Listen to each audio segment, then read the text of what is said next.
Hai Dadi, ketemu lagi dengan kakak, Kak Eris. Kali ini kita akan ngebahas materi. Materi yang akan kita bahas yaitu tentang gerak lurus.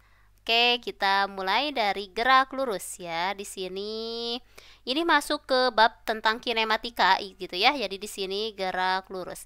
Nah, gerak lurus ini dibagi menjadi dua, yaitu pertama yaitu gerak lurus gitu ya dengan kecepatan konstan. Lurus nih kecepatan konstan gitu ya. Selanjutnya ada gerak lurus juga gitu ya. Di sini gerak lurus dengan percepatan konstan. Nah, kalau misalkan kalian tahu nanti ada yang istilah namanya GLB dan GLBB, betul. Jadi di sini tuh ini masuk ke GLB gitu ya. Nah, gerak lurus beraturan gitu ya. Nah, kalau ini GLBB yaitu gerak lurus berubah beraturan. Nah, kali ini kita akan ngebahas yang pertama dulu. Jadi yang pertama itu gerak lurus dengan kecepatan konstan. Jadi di sini itu atau istilahnya adalah GLB. Nah, itu apa itu GLB? Jadi GLB itu ini syaratnya kecepatannya konstan. Jadi tidak dipercepat gitu ya. Kalau misalkan gerak benda atau kita melangkah, langkahnya dua, terus selamanya dua langkah, dua langkah, dua langkah. Itulah yang dikatakan dengan kecepatan konstan gitu ya. Nah, ada istilah dalam GLB. Yang pertama ada istilah yang namanya jarak gitu ya. Jarak, apa itu jarak? Jarak itu adalah panjang lintasan ya. Panjang lintasan yang ditempuh oleh suatu benda. Yang ditempuh. Nah, ditempuh oleh benda. Oke, ini untuk jarak gitu ya. Untuk jarak benda. Nah, benda. Dan ini kalau jarak termasuk yang namanya skalar. Jadi kalau skalar itu berarti benda tidak mempunyai yang namanya arah, hanya menentukan nilainya saja ya. Jadi ini termasuk yang namanya skalar. Oke, selanjutnya ada juga istilah yang namanya perpindahan. Perpindahan. Nah, kalau perpindahan itu adalah perubahan kedudukan gitu ya. Kedudukan atau posisi. Nah, posisi suatu benda. Nah, kalau ini termasuk yang namanya vektor.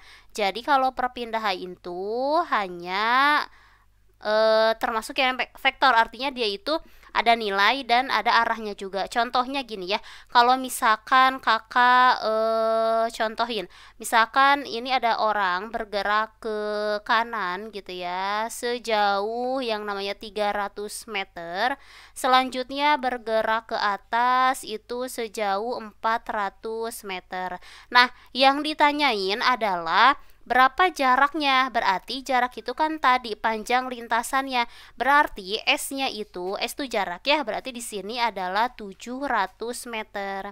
Nah, perpindahannya berapa? Nah, biasanya simbolnya adalah X gitu. Perpindahan tuh berarti dari posisi awal ke posisi akhir gitu. Perubahan kedudukan.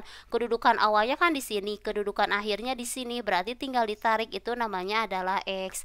Nah, karena di sini 300 dan 400, maka kedudukannya adalah 500, betul, 500 meter. Atau misalkan contoh lain, misalkan Andi mengelilingi lapangan misalkan ya. Nah, satu lapangan ini adalah 200 meter misalkan ya. Andi mengelilingi lapangan 2 kali. Berapa jarak yang ditempuh oleh Andi? Betul, karena tadi satu kali lapangan itu misalkan tadi tuh 200 misalkan, berarti jarak yang ditempuh Andi itu adalah 400 meter. Nah, kalau perpindahannya berapa? Perpindahannya 0. Kenapa? Karena Andi tidak melakukan yang namanya perpindahan posisi. Kan awalnya di sini gitu ya. Setelah dari juga di sini, berarti perpindahannya adalah 0. Jadi itu ya yang ngebedain antara jarak dengan perpindahan. Itu salah satu yang ada di dalam GLB. Selanjutnya ada lagi istilah yang namanya ini, namanya kelajuan dan kecepatan. Nah, itu beda dikit. Bedanya antara vektor dan skalar gitu ya. Jadi istilah yang kedua, ini yang pertama, ini yang kedua, dan ada yang istilah ketiga. Itu namanya adalah kelajuan. Nah, kalau kelajuan itu cepat gitu ya, lambatnya. Nah, perubahan jarak. Nah, perubahan jarak terhadap waktu. Nah, berarti di sini tuh lebih ke jaraknya, betul kalau kelajuan itu. Jadi di sini tuh waktu gitu ya. Nah, ini termasuk yang namanya skalar gitu ya. Ini skalar. Kalau misalkan kecepatan gitu, kecepatan itu adalah cepat, lambatnya juga sama nih. Cepat, lambatnya perubahan kedudukan terhadap waktu, terhadap perubahan waktu atau terhadap waktu. Nah, ini tuh berarti punya persamaannya masing-masing ya. Di sini tuh terhadap waktu. Nah, biasanya kalau kelajuan itu disimbolkan dengan ini ya, V di sini ya, V seperti ini. Karena dia skalar, jadi yang ngebedain tuh kalau misalkan di kecepatan ini V-nya ada kayak gini.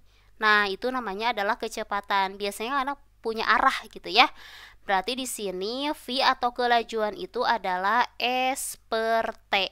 Nah, kalau misalkan kecepatan berarti V-nya kayak gini, delta X per delta T. Nah, itu ya. Jadi yang ngebedainnya adalah kalau kelajuan itu jarak, kalau kecepatan itu adalah perubahan posisi, perpindahan tadi gitu ya. Nah, ini untuk yang namanya kecepatan dan kelajuan. Nah, di sini kita pakai keterangan ya. Jadi di sini itu V di sini adalah kelajuan dengan satuannya meter per sekon, S-nya adalah jarak, satuannya meter, dan T-nya adalah waktu, satuannya adalah sekon. Kalau V seperti ini adalah kecepatan. Ya, satuannya meter per sekon dan delta X adalah perpindahan. Nah, pindahan. Untuk T-nya sama aja ya. Jadi di sini itu inilah yang dikatakan dengan yang namanya gerak lurus kecepatan konstan.